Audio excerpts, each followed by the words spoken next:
Hello, my name is Andrew Romans, and I'm a general partner at 7PC Venture Capital, and I'd like to welcome you to Fireside with a VC.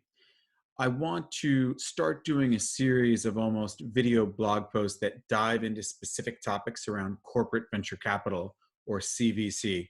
I've written a book called Masters of Corporate Venture Capital, where I interviewed over 20 CVCs, asking them how they do everything, and then I ended up doing a series of half-day seminars, which we've done literally all over Europe, all over the US, even South America, Asia, quite a few locations. But the topic I want to get into today, I'm advising a large bank in Europe that has an active existing corporate venture capital unit, CVC unit, and they're trying to come up with a framework for when does the CVC unit share information with the corporate development group, and even how they interact with the R&D department, or where things go, whether it's a startup that's external or it's internal innovation, and how things get moved around.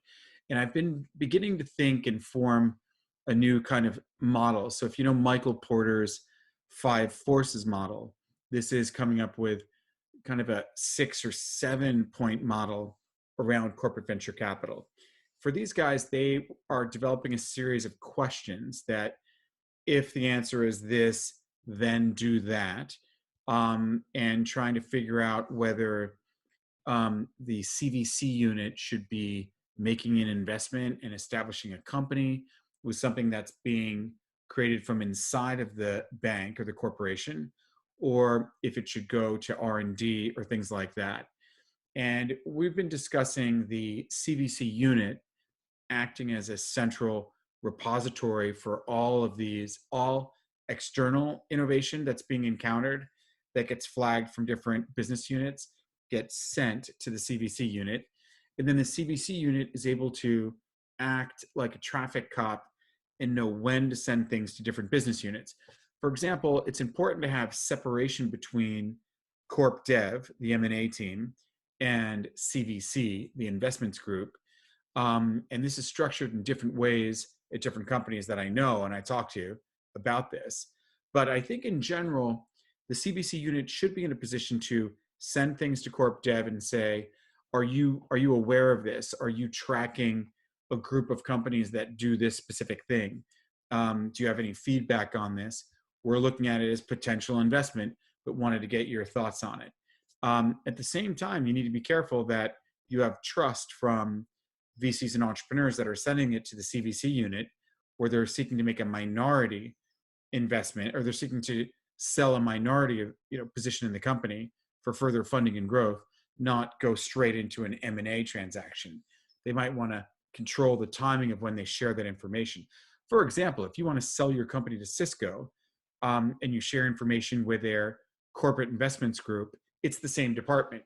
So you've just put yourself on the radar for potential acquisition by Cisco at that time. GV, Google Ventures, claims to be very separate from the M&A Corp Dev team at Google. Now, I don't know how true that actually is. It very well may be that information is very freely shared from GV and Corp Dev. I know them. I talk to them all the time. They've been interviewed for my books. They consistently tell me that there's a major Chinese wall separating the two. Well, the model I was thinking about is CVC. I've always said that the CVC unit should have lots of interaction with multiple business units, and even invite heads of BUs to attend offsite CVC meetings, where they even invite portfolio companies, and it's designed for relationship building between the CVC people and the heads of BUs. Even going skiing and snowboarding is not a bad idea. You really develop these friendships so that they can be more honest and helpful to each other along the way. But with this bank in Europe, I was saying, look, you probably want the CVC unit to sometimes send information to Corp Dev, M&A, but also to R&D, and see, is this something that R&D is working on already? Is this something that they should be working on that raises ethical issues with the outside market and a startup connecting to you? There's IT. IT is really a company that services the corporate or the bank as a client. I think B of A Merrill Lynch is the largest IT company in the world by the number of engineers that they employ. Um, there's also setting it to HR. I think that HR is often missing from this. I remember Jackie Reese's when I first met her, her business card said head of corporate development and human resources at Yahoo. And so whenever they're buying a company, these things often don't work due to lack of integration that the body rejects the organ. And if you're the head of HR and you're the head of M&A Corp Dev, that's quite interesting. I think that the CVC should be really close with HR, even helping to understand, should we be automating accounting and moving those people that just look at numbers all day and don't talk to people into cybersecurity, or should we just be hiring external cybersecurity people? So I think that really fits with what are the topics the CVC is looking at with external innovation, what should be, build, partner, buy, invented at home in the HR, in the R&D department, purchased from the M&A Corp Dev group. Let's buy it and bring it internally. So rather than organically develop it.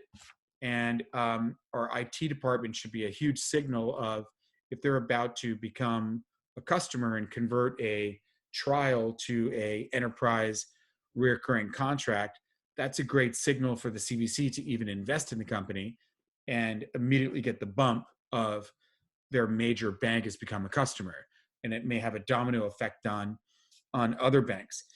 Often these companies have a specific head of strategy and a strategy department. So I think CVC should be hot wired with a strategy department too. So when you start to look at kind of a 5 forces 6-point model, you're seeing the CVC business unit, you're seeing the corp dev unit, the M&A group, you're seeing HR departments, extremely important. You're seeing R&D department, you're seeing IT department, you're seeing strategy department, and you could make it 7 and say, this should be shared with the board of directors. What these guys in Europe were saying to me was that certain personalities can be very vocal or dominating and loud and pushy, and things could end up in the wrong place. And we're working to put together a list of kind of questions. And if the answer is this, then it goes that way, to kind of control where things land within these different, ways of interacting with any form of innovation. So that's really it. I just thought I'd kind of share that one theme, and I'm going to start talking about more and more and more things related to corporate venture capital. Thank you.